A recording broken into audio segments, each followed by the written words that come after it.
Carrico. I support the games of the National Lottery Authority because culture benefits tremendously. Annually, the NLA supports the Carrico and Pitimatney Carnival, the Carrico String Band Music Festival, and all regattas, among other activities. When I play the game of the NLA, I can see where my money goes, and it's an investment into our culture. Yes, Grenada, when you play the games of the NLA, you enable us to invest in the skills and talents of our people in the areas of sports, culture, and nation building.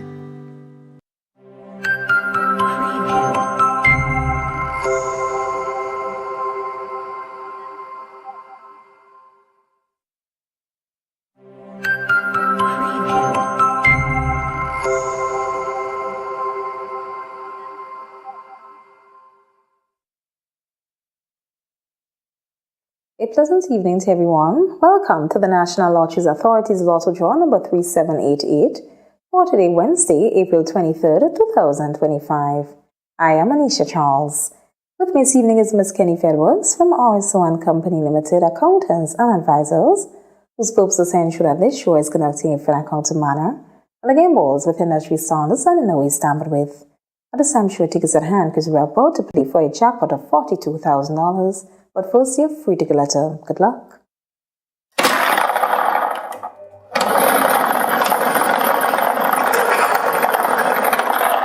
This evening's free ticket letter is L as in Lotto. Let's proceed for 5 winning numbers. Good luck to you. First number this evening is, check out this in the meantime. First number up is 15, second number. Second number is 30, third number up. Third number is 1, fourth number. Fourth number is 2, flip the final number. Final number is 26.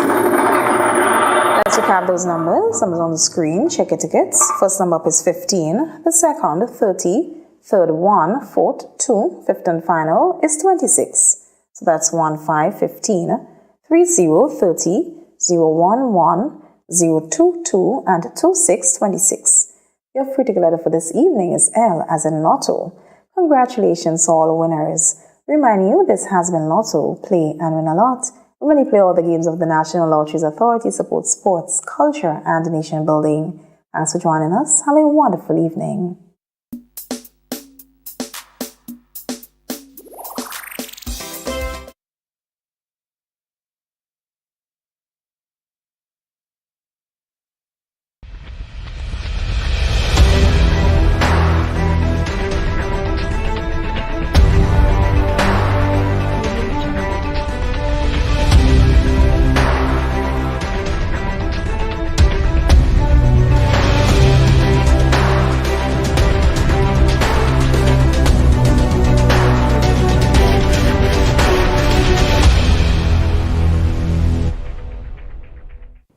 Good evening and welcome to another MTV Community Forum. I'm your host Byron Campbell and of course Chris Diali, our co-host. Chris, good evening. Chris is joining us via Zoom. Chris, good evening. Good evening, Byron, and how are you? And good evening to our viewers and listeners. A pleasure to be here again. Chris, it's good to see you. I mean, I don't have you physically here, but you're there. So we'll move as usual. Chris, I want to start with the Carifta Games. Of course, it's just completed for Easter there in Trinidad and Tobago. Grenada's position is fourth with 13 medals, 2 golds, 6 bronze, 2 golds, 6 silvers, 5 bronze. And this is an improved position from last year. I'm to understand the coaches, everybody seemed to be very satisfied with the team's performance. Yeah, I want to join in congratulating the athletes, of course. All women did not medal. But when you looked at the relays, I was looking at the relays on the last day, and Grenada seemed to have a consistent position of 5th in all the relays. But it's a platform, I believe, for building and getting better. It seems that every year we get a little better and we improve in different areas. And congrats to the coaches and all the dedication that is put forward and commitment by the athletes and their trainers and their coaches to get us to this standard. Of course, the government has to be complemented as well. And these athletes and their training with a certain amount of financial input, and that is critical for us to grow and improve. So, hats off, kudos to everybody, and I think they did us proud. And what's contributing to this, Chris? I'm to understand there is more events, more athletics events have been held during the season. So this gives the athletes more opportunities to improve their skills. But what's interesting, Chris, what I found out, this is not our best performance. Our best performance was in 2002. This was at the 31st Carifta Games that was held in the Bahamas. And Grenada, interestingly, we came out there with 22 medals, 5 golds, 10 silvers. But again, we are in 4th position. The 3 consistent countries that beat us are Jamaica, Trinidad and Tobago, and the Bahamas. These countries have much larger populations. Of course, they have much large. So the question is, how do we get to number 1? That's the question, because that must be our goal. But definitely kudos to all that were involved in this in the last games. I'm to understand that the next games were scheduled to be held in Guyana. But my information is that Guyana has declined. However, Grenada has put forward a position for the games. The last games, I'm told that it was accepted. It was proposal. Interesting. Yeah, so it would be an interesting thing there for to see. Come. What happens? Of course. Just give me a second there, Byron. Yeah, go ahead. I'll continue. But it's interesting that we learned that the last games we had here, which was last year, the cost was some $10 million.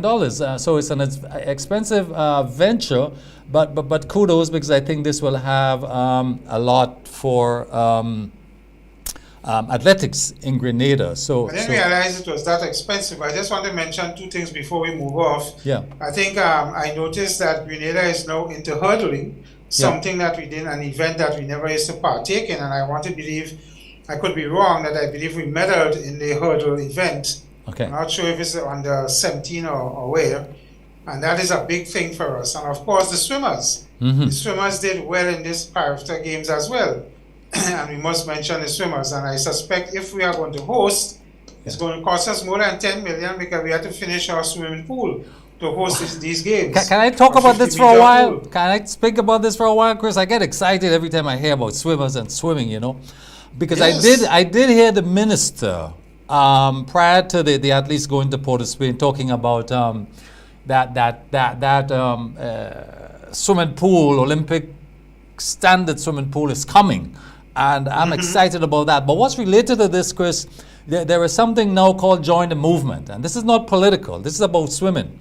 Is the Get Grenada Swimming Movement, where the goal of the organization is to teach 10,000 children to swim and to certify 100 swimming instructors by 2027.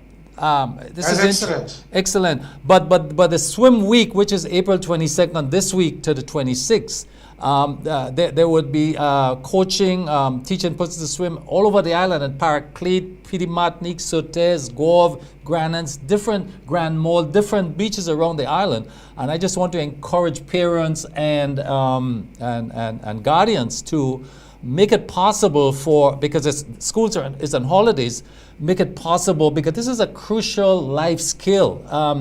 It features safety, fitness, and overall well-being. Learning to swim requires, Chris, dedication, discipline, and perseverance. And this is fostering, in my view, valuable traits of determination and time management. So parents and guardians, come on board, give your children the opportunity to learn to swim. And I want to compliment Excellent, Byron. The movement. I can't endorse more than what you have said. I think you have said it quite adequately, in that swimming is such an important physical exercise for the body. And to get our youth into swimming again is to get them focused on an area that will develop them all around. Yeah.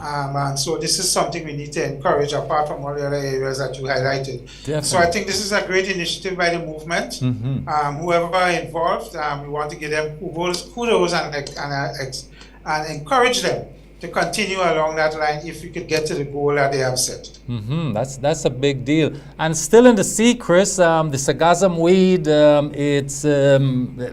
there's plenty now. I mean, we have an invasion of it along the entire island. I saw pictures of it on the East Coast, but I see it physically on the West Coast. Major islands of seaweeds. And this is affecting, of course, a lot of beaches where there are hotels, particularly on the East Coast. I saw a report there, but certainly I don't know the extent of how much of it is on the southern beaches, that is Grand Anse and Point I am Saint told that there is some creeping into the eastern end of the beach. Yeah. So that is an area of concern. I can tell you in the bay by where we are here in Old Harbor, in the Fort Judy Peninsula down here, there's significant amount that have come in already, and the whole area is in a particular stench that it creates. But I think the bigger concern is boats and fishing boats are having difficulty getting past this because it ties up your engines. So it remains very, very difficult for the boats to go out and come back in with a catch. So it's something that the government and fisheries, I remember, Byron, correct me if I'm wrong, that I think there was a minister, it was not agriculture, the minister for fisheries, that did mention that there is some device that they were planning to get to, either eat it up or, when it comes ashore, I know the tractors will work to gather it and do what they have to do. But I know there was a lot of how we could recycle and different projects we could get in and so on. And it just seems as though this one have taken us by surprise again. Yeah, I think there was a conference here. There were some commitments. I don't know what amount of resources were allocated, but they were looking at some conversion to fertilizer, other industrial use. But there are other countries that are doing research on this. I mean, Barbados is right there. I think Yeah. Barbados is leading, and to some extent, I think. So we need to capitalize on what we have on the region. Byron, if you let me, I want to move into an area in agriculture which I think is bothering me, and I've been hearing a lot of things. And I know you are closely to this particular industry because you are also a farmer in it. And that is the Cocoa Association, Grenada Cocoa Association, and what is happening there. Yeah. You're hearing a lot of things coming out of the association. Mr. Hastic, I am told, who has been general manager there for a number of years, is on his way out. And I'm also hearing that we're having difficulties with the diamond factory in terms of consistent production of our favorite chocolates. So I don't know if you're aware of this and what is going on, and if you could give us any sort of indication of what you're hearing coming out of the GCA. Well, yeah, Chris, I mean, it is true. I'm a member of the association for a long time, maybe 20, 30 years, I'm not sure. But yeah, there's some issues now. I'm to understand that there was a meeting of the board, the GCA board, with the minister responsible, Leonard Andrews, and from that meeting, in fact, my information is that formal communication has been forwarded from the minister's office, in fact, directing or agreeing with the GCA to do a number of things. And that's pertaining to the Diamond Chocolate Factory. What the minister has directed is that he's asking the board to take legal counsel to determine whether, in fact, an agreement with one Mr. Burdick. Mr. Burdick is an investor, apparently, who has about 30% shares in the business. That is the Diamond Sugar Factory. To investigate this and to determine Diamond Sugar Factory and to investigate it to determine whether it's legal, and the question also of the appointment of Mr. Andrew Hastic as manager of the Diamond Chocolate Factory.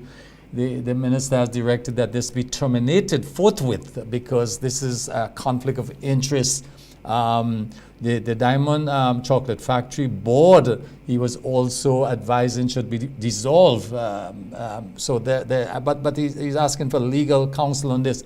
He's asking also for an audit of the Diamond Sugar Factory, and apparently there is an institution that controls the Diamond Sugar Factory. It's called the Diamond Sugar Factory or the Diamond Chocolate Factory? The Diamond Chocolate Factory, sorry, the Diamond Chocolate Factory. But there's an organization called QPL, that's the Quality Producers Limited, who apparently owns the Diamond Chocolate Factory. So it's a bit confusing there anyway. So this is what the government, the minister wants cleared up with the board.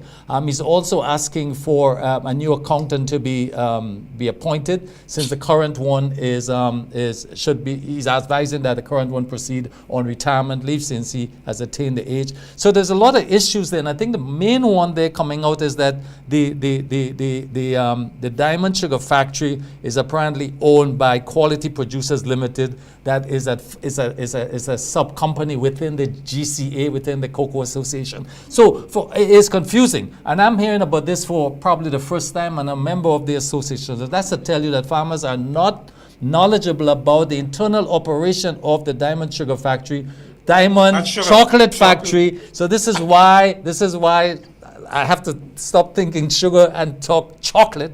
This is why they're asking for an investigation and bringing in the legal authority there. Because it's interesting that this Mr. Burdick, who apparently owns 30% of the Diamond Chocolate Factory, is also claiming ownership for the new factory that's been established at Mount Horn. And this factory there is established to produce what they call the white chocolate, And this is a project that was funded by the government of Grenada, because contributions came from there, and the Agricom project. So it's interesting that this gentleman is now claiming part ownership of this facility also. So there's a bit of a conflict there, and it'd be interesting to see how it is resolved. But interesting there, Trix, I want to tell you that there's some good news in the cocoa industry also, that interestingly, post-Ivan, we've had a surge in production. And I think this is primarily responsible for price increases of cocoa. There was a price increase. As you know, there was a international increase in prices also. The Cocoa Association was receiving as much as $14,000 a ton, US dollars, so this was excellent. However, the price is now going back down. It's almost about 7.5 now, thousand US a ton. And so supply and demand, but what is happening now is that Brazil, interestingly, is now coming into cocoa production and large acres. You're talking about one farm owning like 35,000 acres of cocoa. So it's interesting to see where the industry go, how it's going, but clearly one of the strategy there must be to focus on agro industries, the added value, because this is where we're going to make money. So Chris, it's interesting. We'll see how this goes as time goes on. Yeah, it is sad to hear about what is happening here administratively and otherwise. Yeah. Again, it comes back to me, Byron, and I'm going to be very critical, as I did with Nutmeg Association, continue to do that. We don't put the right people on these boards that could direct these organizations in the right way. We have thousands of farmers who grow cocoa and sell to the association. Our cocoa is rated as one of the best in the world in terms of quality. So when you hear what is happening with the association and indirectly the complications with the various agro-processing units that make our chocolate and our highly requested and chocolate in high demand, it is sad that we are at the point where we are in so much tie-up and whatever administrative or legal tie-up, that the chances of our factories continue to produce not only chocolate, remember cocoa butter is an important aspect of the production as well, that we seem to not be having a smooth running of the association and its agro-processing units. And that is sad, and that is very sad. And I hope the Minister of Agriculture, Mr. Honorable Lennox Andrews, is able to quickly take this matter and deal with it as quickly as can and set a new interim body or whatever it is to get these factories and to put whatever support is required to get the factories back up and running, both the one in Diamond and the one in Mount Horn, Yeah. and get them operational so farmers could continue to sell their raw product to these factories and make our final product as we are accustomed doing, and grow it and expand it. Here is another case of an agro-processing part of our agriculture going to be suffering and not seeming to be doing as it ought to. And I know when we speak to our guest who's going to come on, she is also a lady that's into agro-processing, I believe, and that is something that we need to understand, how we could fix this and fix this quick. Well, maybe it's a good time also to let the public know that our guest this evening is no other than Teresa Marichaux. She's a farmer and president of the Grenada Network of Rural Women Producers. We'll have her on later, a lot of exciting things coming up. But Chris, I agree with you, and to say that the Diamond Chocolate Factory is not operating right now due to technical and other issues. But also there was an investment right adjacent to it, a major restaurant facility was put up there. A loan of over $250,000 was used by the GCA funds to do this, and again, it's just sitting there. So we'll learn more about this association. Chris, interesting thing, I want to tell you what's happening in Trinidad. The election there, Chris. This came up that to tell you that I heard from Dr. Justin Pierre. So of course he represented Dirt Pay and Barnett and Company out of Canada. And what they're indicating there that the computer-assisted model is projecting a landslide victory for the UNC. That's the United National Congress. But he's saying that out of caution, they are projecting a slim majority win for the UNC. But he went on to say that crucial or critical to this substantial swing in support is the support from black voters moving towards the UNC. That's an interesting development. So they're projecting a win for the UNC next Monday. We shall see how it goes. I mean, throughout the Caribbean, it seems to be a mode of change being offered by people. So yeah, let's see how it goes. The incumbent here is the PNM, and it will be a little bit surprising for them to lose, and even though to lose by a slim majority. But Trinidad has traditionally voted a long race. Yeah. And if there's a movement of the blacks in Trinidad to the Indians, then that is going to be certainly something that will have to be looked at and see how UNC can come back into office. Mm-hmm. Byron, I don't know if we have time to do this, but talk quickly about the death of the Pope. Yes, and what has happened since that.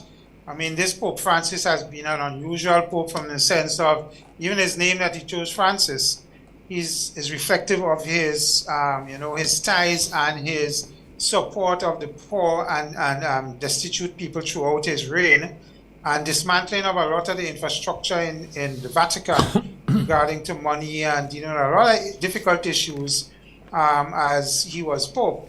And I think he was quite an unusual Pope, quite focused and quite had a first in a number of areas as a Pope. And I think we need to commend him for his time and his service, and extend sympathies to the Catholic community. Certainly, Chris, I join also in this. But what's interesting on the local front, I mean, we talk about this. The local bishop issued a statement advising the local parishioners of the death of the Pope, of course, and advising that because Easter Monday, same day actually, is where we have harvest celebrations around the island. So he issued a statement advising that these celebrations, these harvests should be postponed until further notice. But interesting, a number of communities, including Happy Hill, Grand Roy, Carriacou, and others, went ahead with their celebrations. As far as I'm concerned, defying the bishop, the local bishop. There were some communities that went along, including St. Dominic's and Grand Anse and even River Sally postponed theirs. But it's interesting that you have a situation. I mean, normally when a local bishop issues a directive, it's followed. But here we had communities who, simply went ahead. What do you make of this, Chris? Well, I suppose part of the issue has been the suddenness of the death of the Pope, because remember the Pope was in action or the day before, Yeah. doing some of his service duties, Yeah. and then passed the next day. So I believe that suddenness and then the action of the bishop in terms of his requests probably could not be facilitated based on the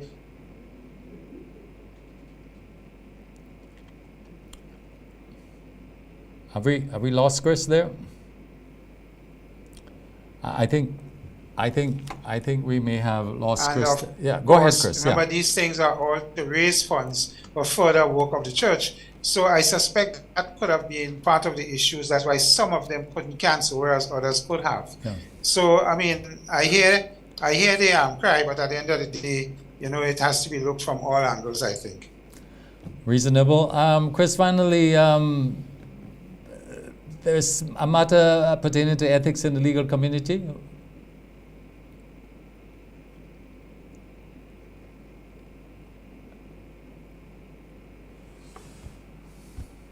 I think we. Sorry, Byron, I lost you there. For No, a I'm moment. You're saying back now. that there's an issue that pertaining relating to ethics in the legal fraternity. Yeah, there was, over the last, there was a judgment given against a particular lawyer in Grenada in relation to, the creating of wills that did not look totally legal based on the examination of the court and the opinion of the judge. And again, this raises, the ethics issue within the legal community and what is happening, and the number of attorneys that come close to the borderline in getting disbarred based on the actions, especially with client accounts and doing documents that cannot stand the scrutiny and test of the legal rigor that they come under. So I think the Bar Association has some work to do with the disciplinary committee and the lawyers and the attorneys to let them know that for the profession to be constantly respected and given the credence that it ought to, lawyers need to keep the standard of their practice at a high level. And you have a lot of complaints that come from the public regarding the performance and the service that is given out to the general public. And it's something that I think they need to take cognizance of in order to protect the profession and at the same time protect the members. So it is something that we need to look at and as we go forward. And the same thing could be applied to all the professions, whether it's accounting, doctors, and so on, because sometimes I think consumers and the users of these services believe that they have no what sometimes they experience from some of these services, because they will tell you the first thing that happens is doctors review doctors, lawyers review lawyers. So it makes it feel as though they have no chance of getting an unbiased opinion on a complaint they may make. So it's something in the professions that we need to pay attention to and to ensure that the standards are kept. And I suppose we need to bring in the Consumer Affairs Organization here as well. But what I've determined that, particularly the legal community, that ethics within the legal community are governed primarily by the Legal Profession Act, and this is an act of 2011. And it's accompanying legal profession code of ethics, which emphasizes the importance of integrity, client confidentiality, and upholding the dignity of the profession. But I'm also to learn that there are disciplinary procedures. The General Legal Counsel is the one responsible for regulating the professional practices and addressing misconduct by attorneys. So this council clearly will have its work cut out for it, because I agree with you that this is an institution, a fraternity that we look up to and we expect the greatest level of professionalism from. So I agree with you, Chris. That's all the time we have for our conversation, Chris. We're going to take a short break now. When we come back, of course, we will have an important person, Teresa Marichaud, farmer. Ms. Teresa Marichaud, yes. So we'll have Ms. Marichaud when we return. Viewers, we'll take a short break. We'll be back momentarily.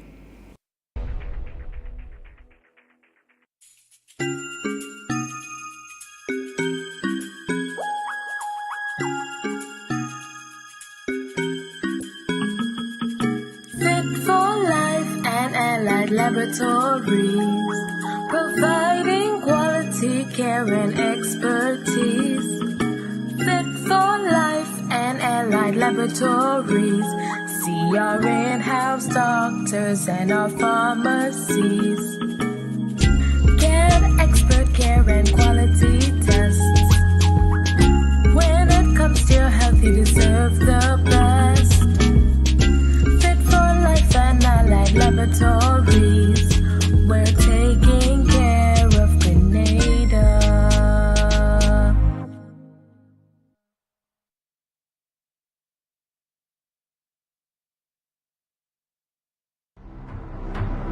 The countdown to the greatest festival begins.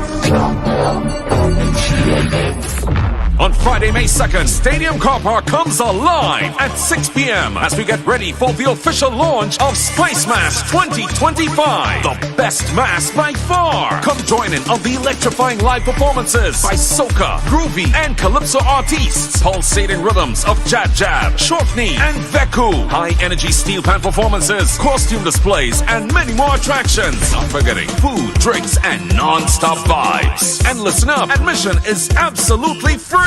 This will be a launch like no other. The biggest one ever. Gather your crew and let's celebrate. Spice Mass is more than a festival. It's a culture, a movement, a way of life. Join us as we set the stage for an unforgettable carnival season. Spice Mass 2025. Friday, May 2nd, Stadium Car Park. Save the date and visit SpiceMassGrenada.com for your carnival updates.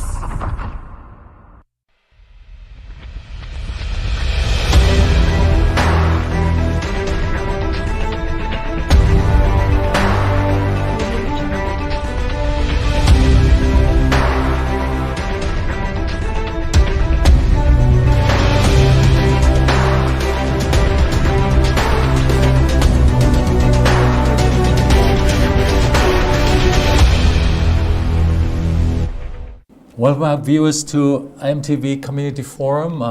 We have with us here Miss Teresa Marichaux. It's my privilege to introduce you, Miss Marichaux, because this introduction is not something I'm going to read, it's something I'm going to talk about because I know you a long time as an extension officer in the Ministry of Agriculture. Most of you are for a long time, many years, you know. And I'm familiar with the quality of extension, the quality of extensionists you were, because I'm one of the farmers who received your support, the extension support. So I'm aware of your professionalism and the quality of work you've done. Yeah, I could speak to this tonight, all night, in fact, if I want. But you are now a full-time farmer, of course, because you've now retired.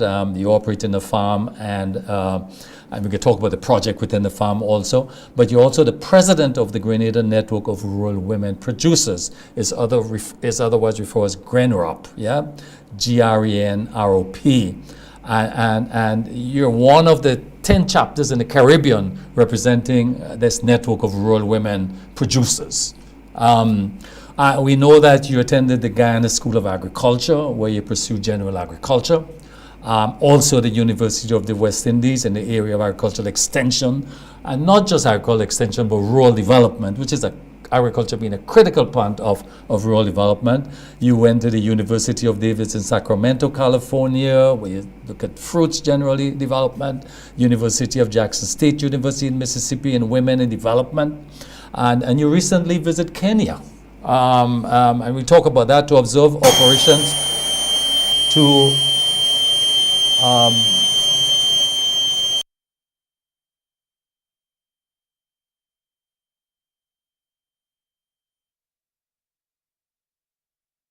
yes, sorry, we just had a technical glitch there.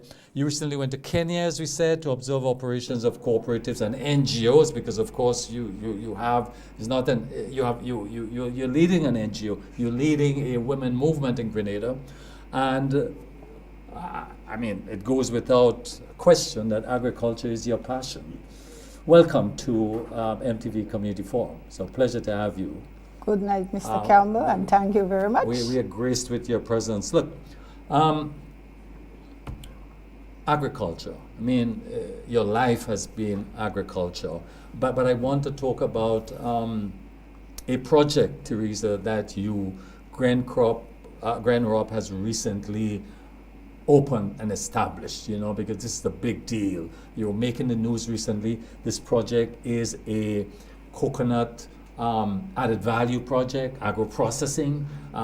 This project, you going to be producing coconut oil, virgin oil, cooking oil, and other cosmetic type of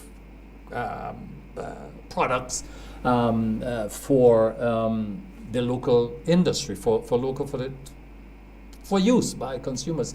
Tell us about this project and why you got involved with this project.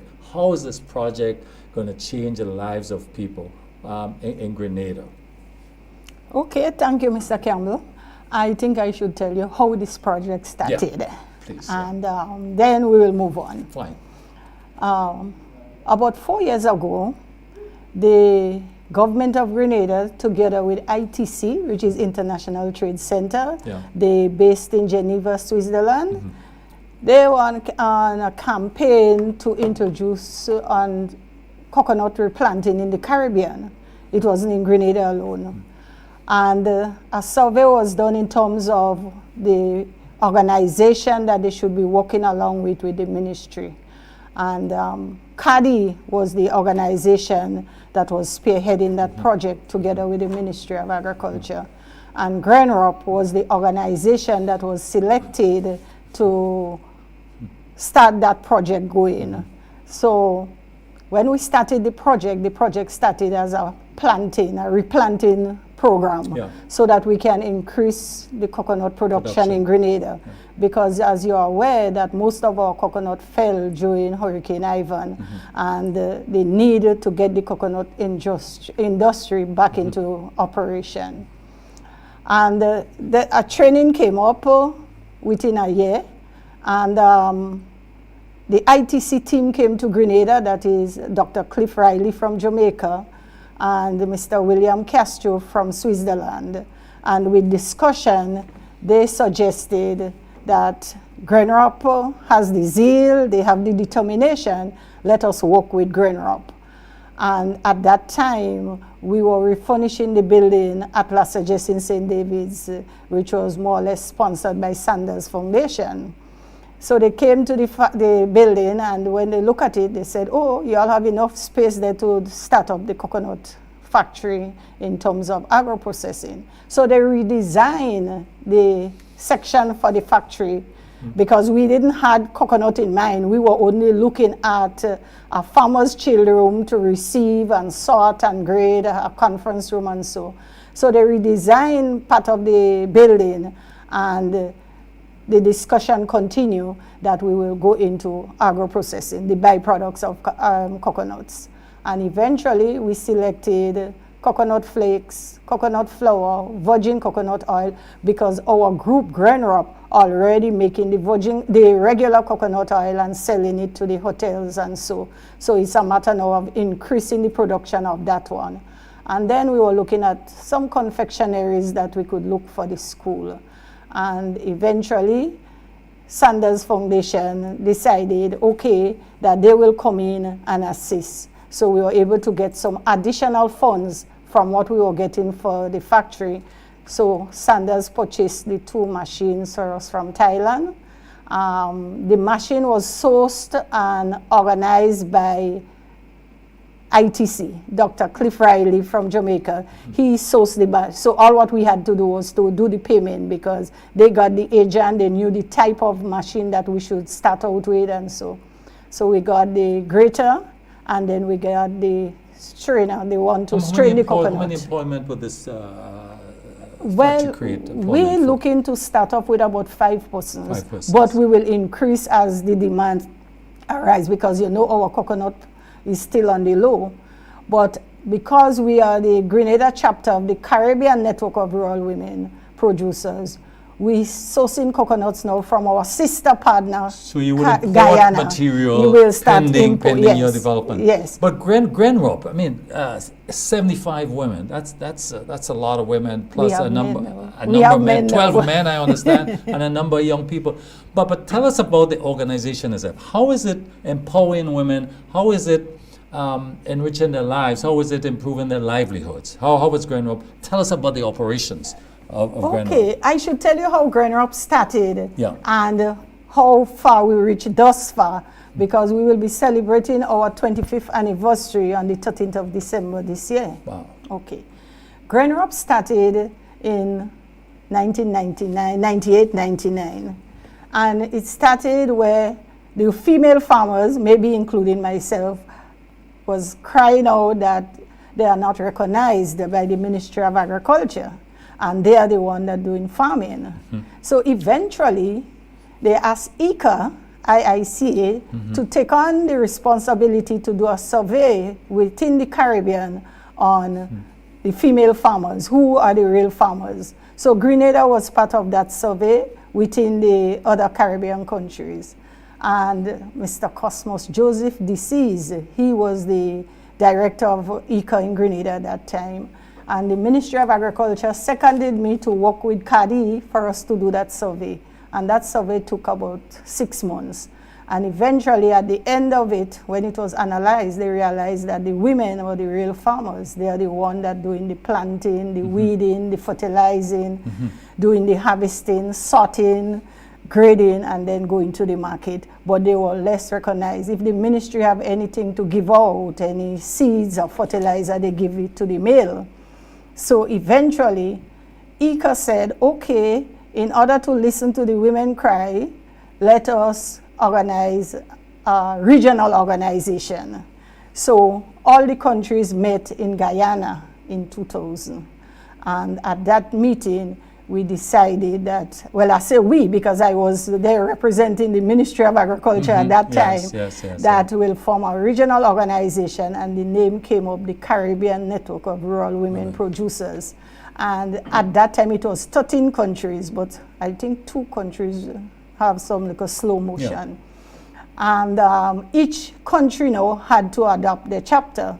So Grenada get GrenRop, the Grenada Network of Rural Women.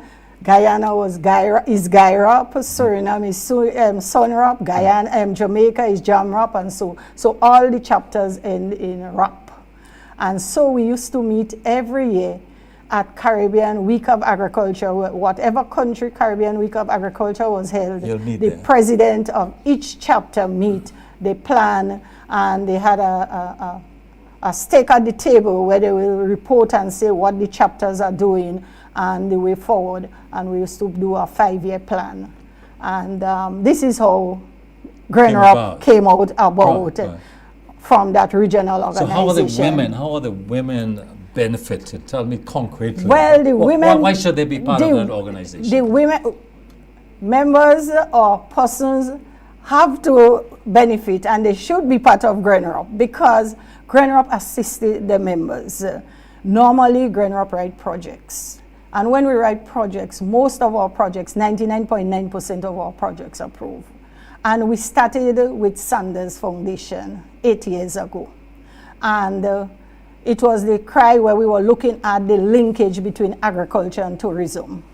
And how agriculture could link with tourism so that the farmers could benefit. Because the tourism industry was saying, oh, they're not getting local produce, farmers was not reliable, and they need the local produce. The farmers, on the other hand, was saying that the reason why they're not selling to the hotel because they take a long time to pay, sometimes a whole 2 months, and they have their workers to pay and what have you.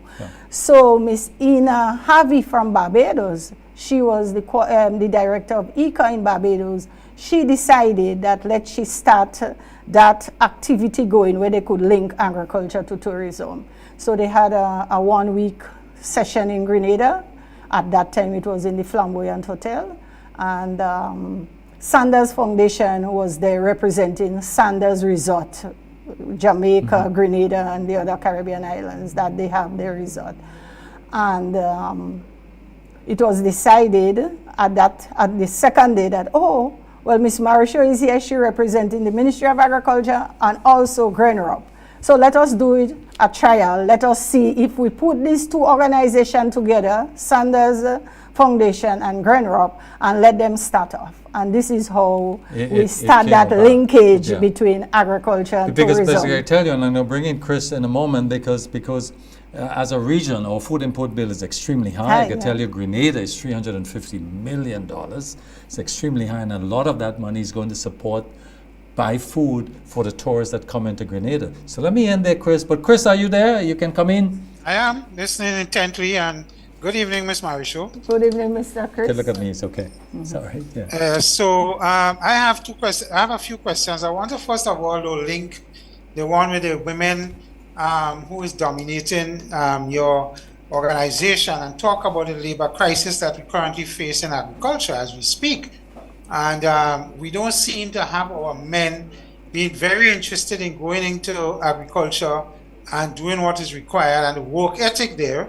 And of course, with our increase in minimum wage and what is happening there for agricultural workers, it is something of a concern. And I'm sure you have been told and heard that there's a big move now to push for imported labor in our country to assist in both agriculture and construction.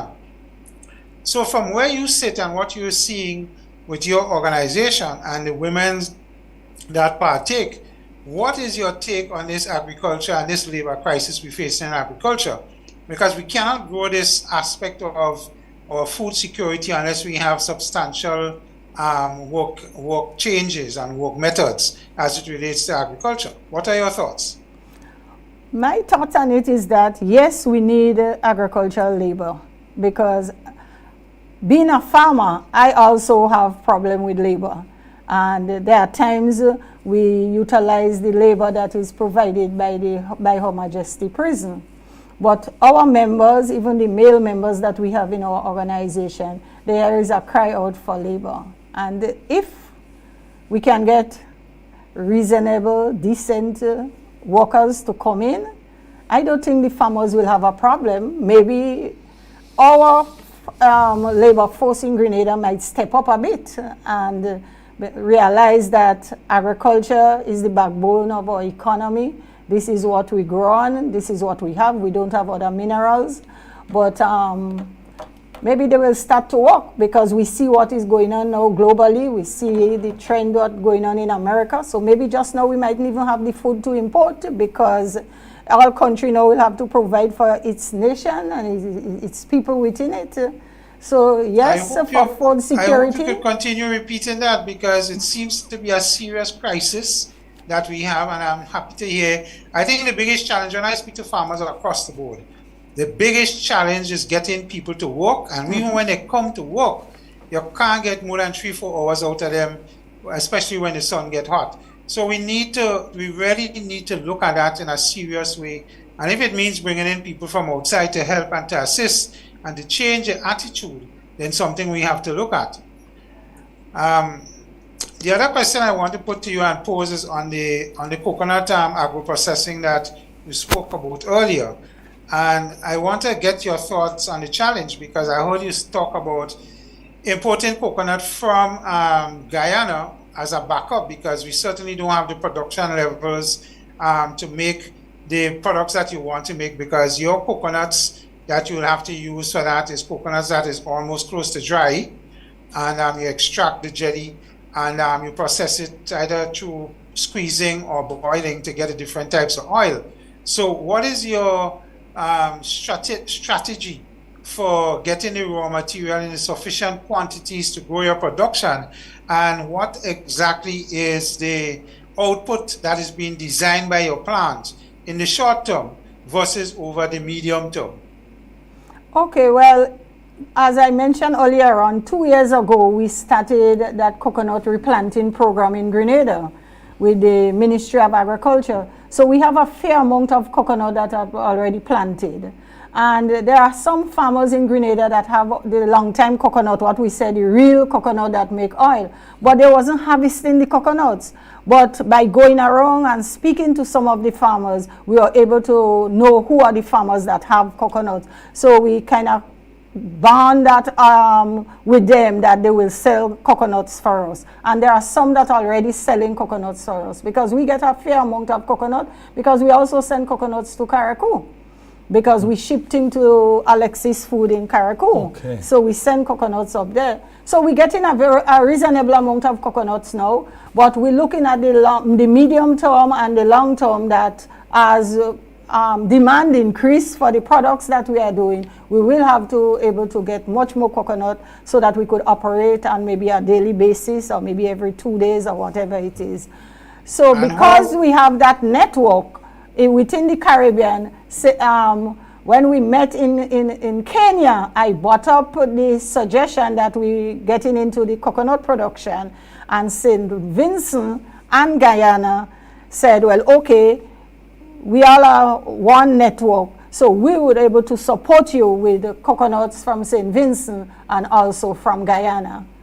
So this my other is what question we're to looking you at. is, how are you going to compete with because your coconut needs to be, I forget all the local parlance we used to call it, for it to be making good oil, in terms of oil production. But how are you going to compete with what is happening now with the surge in demand for fresh coconut water, which does not allow the coconut to mature to the point of creating oil, and the price? Because the longer a farmer have to wait for the coconut to reach partial dry stage, versus a person coming and asks for the coconut to make bottled coconut water, price is going to be the thing. So what is the plan for you to deal with that? Because that seems to be a growing demand for fresh coconut water. Well, for now, the price we pay for coconut is $2.50 per dry coconuts. The coconuts that we're looking at is our traditional coconut. We know definitely that there is an increase for coconut water and the people want coconut water.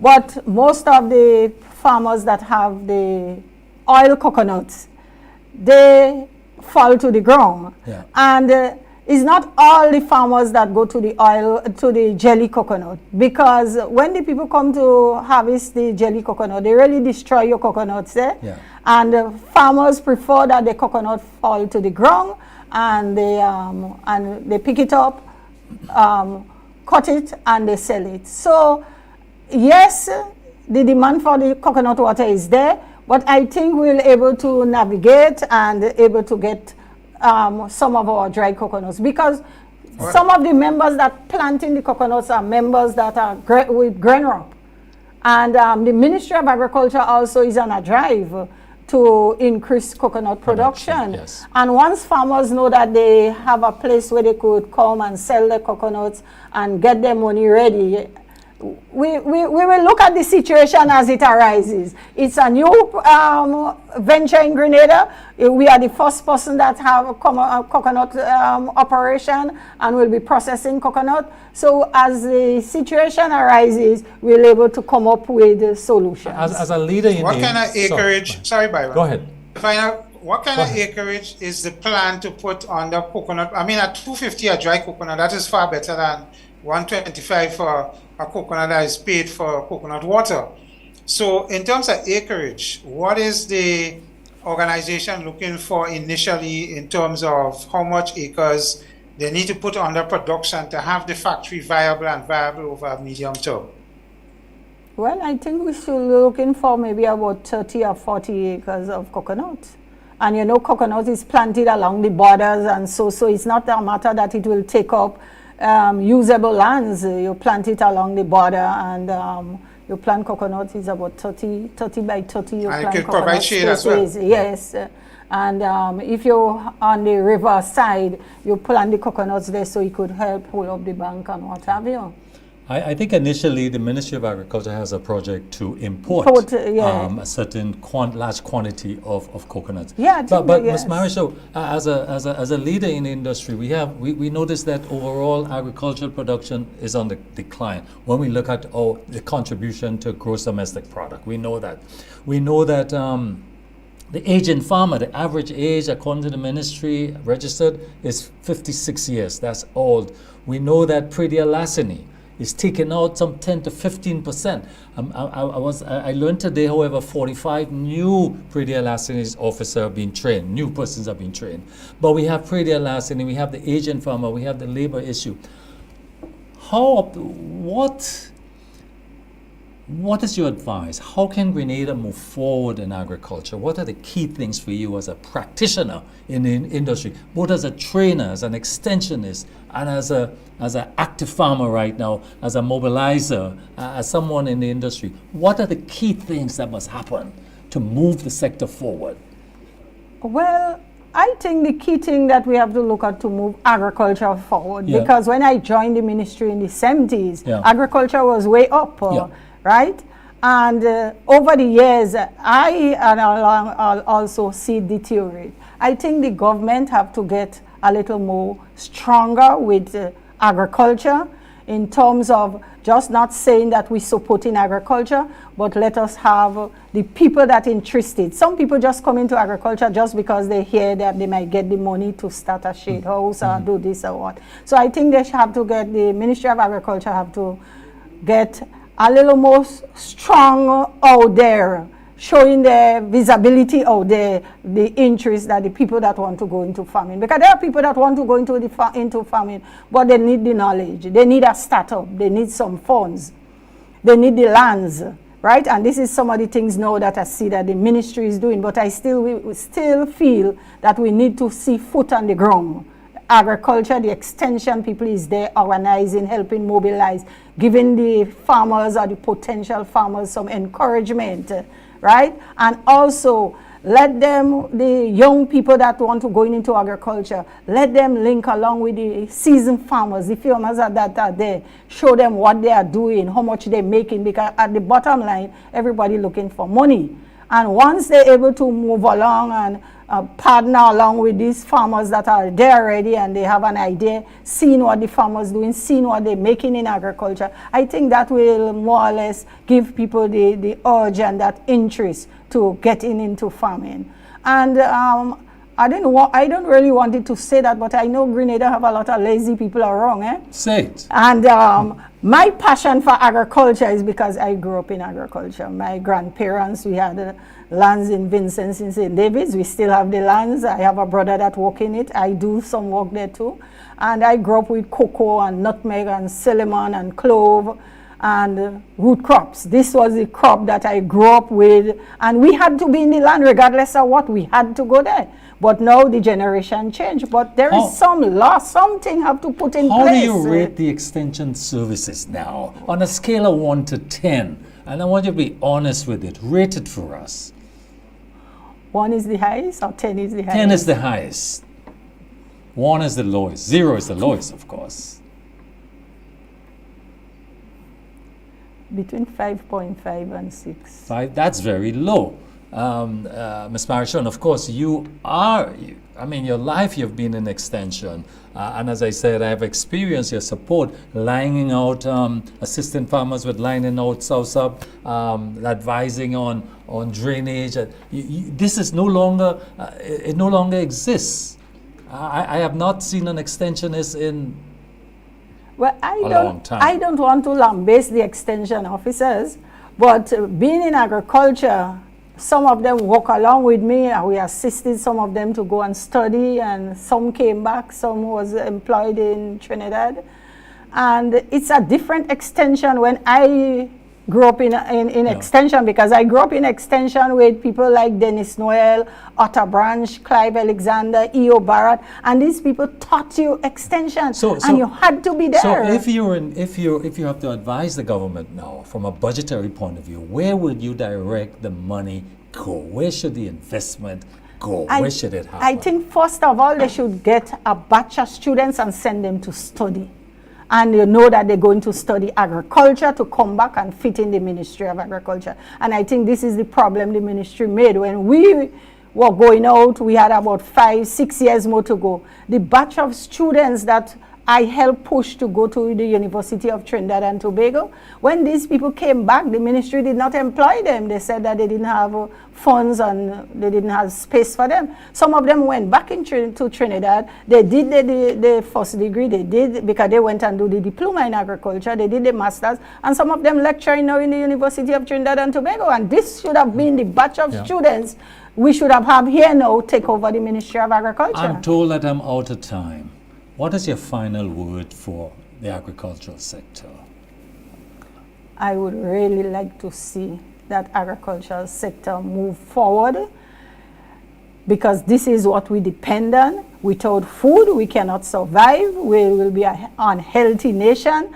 And I will really like to see the people that is there, maybe the extension officer, the higher authorities, show more interest in it. It's not only talking, we need foot on the ground. I was an extension officer, but you know, since I retired, extension officers don't visit me. And look how close I am to the Southern Agricultural District, and extension officers don't visit me. So what's about you? And Ms. Marisha, I can't see how you could grade them 5 and 6. Their grade has to be about 2 or 3. The fact that they don't visit you and they're not doing what they're supposed to. It have 1 or 2 good ones. It have 1 Yes, or 2 but good 1 or ones. So 2 you don't want to go right down to the lowest. Can't be that figure. Yeah. But we have to bring you You know, back. I've been very critical of extension, and I think we need to change how we remunerate extension officers and put them Yes, on yes, a that is system true. where by production you will be paid a commission type arrangement and given a base salary for traveling and so on, but not the way they're operating now. But they're getting traveling, you know, a lot of them getting traveling, but they will tell you they don't get in traveling. They only go to the farmers to pay, to sign the farm when the month come in close, but where they go in, they're not visiting the field. Yeah. And it's a cutting, and I just say it up note. I said, listen, I retire now, so I could say when I was there, how it was like, and when I'm out now, what is going on. Everybody just think about themselves, and they dress up with their long fingernail, they curly hair, and they only put on water boots when they're going out with the minister, some official, but in the field, foot on the ground. You used to see Dennis Noel and Barrett and all of them out in the field with us. My first supervisor was Mosley Wilson, and Mosley Wilson taught you everything from writing report right down. And if he said, listen, 7 o'clock I want you to be by Concord Bridge. I'm meeting you all there, we're going up Closure. You have to be there for 7 o'clock. 1 minute past 7, he will leave you, but you have to answer question on the Friday when you come to meeting. Why you wasn't there? We have to have you back, because you know this is so, Chris. This conversation is so important. We know we out of time. Absolutely. But we have to bring you back, Ms. Marisha. And let me tell you why we had to bring you back, because that experience. You see, this sector is so important. It's so critical for livelihoods, and with what's happening internationally now in terms of the world. Exactly, Trump 2.0. 2.0. We have to produce more. Yes. We have to reduce our importation of food. We have to produce more, and we need everybody on board. And your experience and what you're doing with the organization, with the group, you know, with women, because 34% of registered farmers are women. This is a huge amount, significant amount. Yes. So we can't take this lightly. We have to factor this, and your link also with the tourism sector, critical. So you'll be back. Viewers, that's all the time we have. Chris, have a good night, and viewers, good night. Thank you. You too, Byron. Take care. Ms. Marshall, thanks for being here. Thank you. Thank you. On behalf of MTV staff, technical operators, we thank you, and we'll see you next week, same time. Bye-bye.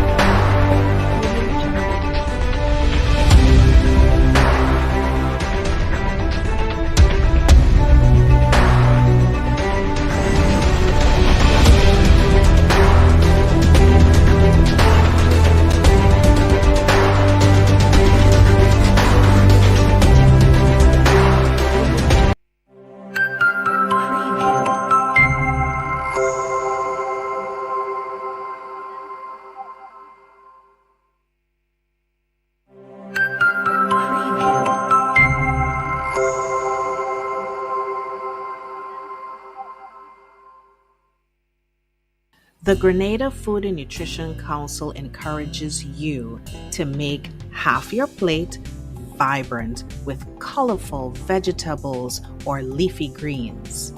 Why?